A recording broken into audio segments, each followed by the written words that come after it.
Voqea surasini 40 kun o'qisa nimalar bo'ladi? Birinchisi, qashshoqlikdan asraydi. Rivoyatlarda aytilishicha, Voqea surasini doimiy o'qigan kishi faqirlikka duchor bo'lmaydi. Ikkinchisi, rizq kengayishiga sabab bo'ladi. Ayniqsa kechasi o'qilsa, rizq barakali bo'lishiga sabab bo'ladi. Uchinchisi, oxiratni eslatadi. Dunyo tashvishiga berilib ketgan qalbni uyg'otadi. Oxiratga tayyorgarlikni kuchaytiradi. To'rtinchisi, qalbga xotirjamlik beradi.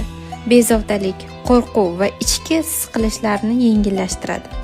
Beshinchisi, o'lim va hisob kuni haqida ogohlantiradi. Insonni beparvolikdan qaytarib, amallarini to'g'rilashga undaydi. Oltinchisi, Allohga yaqin bo'lishga chaqiradi. Allohga yaqin bo'lganlar haqida o'ylashga majbur qiladi. Yettinchisi, iymonni mustahkamlaydi.